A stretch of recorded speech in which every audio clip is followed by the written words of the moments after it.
Just do it 이렇게 아무리 백날 외쳐대도 돌덩이처럼 꿈쩍도 안 하죠. 문제는 자꾸 타인의 눈치를 보면서 평가받는 것을 두려워하는 겁니다. 남들의 시선이나 평가로부터 자유로워지는 방법은 이 지혜를 받아들이고 실천하는 거예요.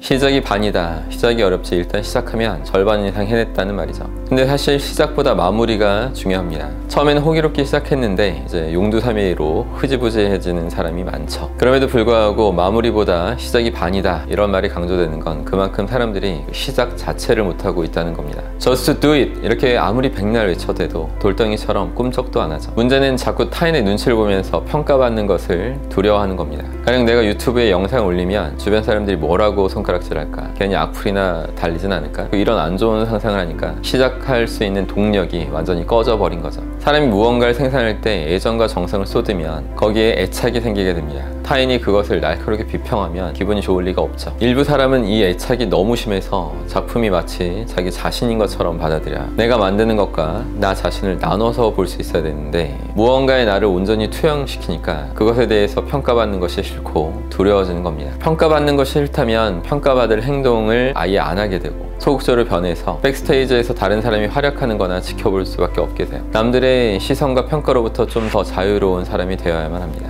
사람들은 개인의 인격을 매도하는 것이 목표가 아니라 그저 개인의 생각이나 컨텐츠의 일부만 평가하는 겁니다. 남들의 시선이나 평가로부터 자유로워지는 방법은 진인사 대천명, 이 지혜를 받아들이고 실천하는 거예요. 예를 들어서 수능 시험을 준비한 학생이 주어진 1년 동안 진짜 전력 투구해서 준비했다면 결과가 어떻든 후회가 크지 않습니다. 진지하지 못한 삶의 태도에서 후회가 생겨나게 되죠. 내가 100% 몰입하지 않았다는 것을 알기 때문에 남들이 허점을 지적할 때 뜨끔하고 가슴이 아파지는 겁니다. 소설을 쓰는 작가는 대중으로부터 언제나 날카로운 비평을 받게 되는데요. 상실의 시대에 노르웨이 숲을 집필한 유명 작가 무라카미 하루키는 독자나 비평가들이 남긴 혹독한 평가를 크게 신경 쓰지 않는다고 합니다. 자신이 할 수 있는 모든 노력을 기울였기 때문이죠. 하루키는 장편 소설 쓸 때 1년 가까이 고독하게 집필할 수 있는 장소로 떠나요. 그리고 하루 200자 원고지 200매 쓰는 것을 원칙으로 계속 실천합니다. 더 쓰고 싶어도 200매만 쓰고 잘 써지지 않아도 200매를 채웁니다. 일희일비하지 않고 철저하게 정해진 분량을 계속 채워나가는 거죠. 초고를 완성하고 하루키는 대개 일주일을 쉬어요. 그리고 한두 달 정도 그 첫 번째 고쳐쓰기에 몰입합니다. 아무래도 초고는 이야기 짜임새가 좀 헐겁고 등장인물의 설정도 오락가락하기 때문에 전체 내용을 다시 조율하는 겁니다. 그리고 일주일을 쉬었다가 두 번째 고쳐쓰기를 해요. 이때는 풍경묘사를 세밀하게 다듬거나 대화의 말투를 조정합니다. 소설이 매끄럽게 읽힐 수 있도록 기름칠을 하는 거죠.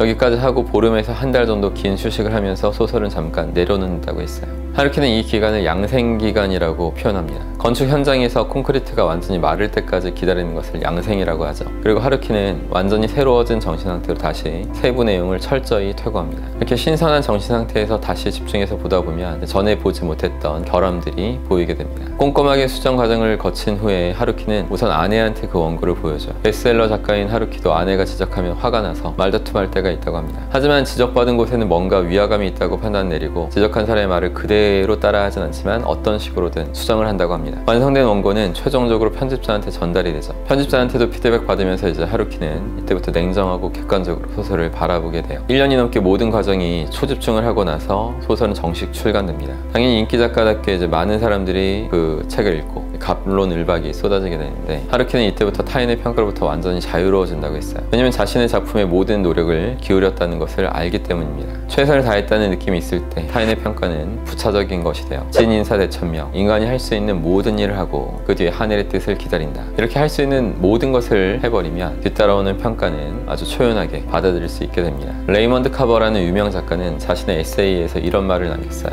시간이 있었다면 좀 더 잘 썼을 텐데 나는 소설 쓰는 친구가 그런 말 할 때 깜짝 놀랐다. 만약 그가 써낸 이야기가 심히 닿는 한 최선을 다한 것이 아니었다면 대체 무엇 때문에 소설 따위를 쓰는가? 결국 우리가 무덤까지 가져가는 것은 최선을 다했다는 만족감, 함께 일했다는 노동의 증거뿐이다. 이 말이 맞습니다. 우리가 무덤까지 가져갈 수 있는 것은 내 인생에 최선을 다했다는 만족감이죠. 내가 처한 상황과 조건 속에서 최선을 다했다. 이런 당당한 자세가 갖춰지면 타인의 평가는 무의미해집니다. 그러니 타인의 시선이 두렵다면 내가 진짜로 일에 완전히 몰두했는지 점검해 보시면 돼요. 정조영 회장님이 80대 중반에 쓰신 이 땅에 태어나서에서 본인의 인생을 이렇게 평가하십니다. 더 하려야 더 할 게 없는 마지막까지 최선을 다하는 인생이었다. 모두 마지막으로 아우성칠 때 거기서 한 발짝 더 나아가는 사람은 타인의 시선 따위를 결코 신경 쓰지 않습니다.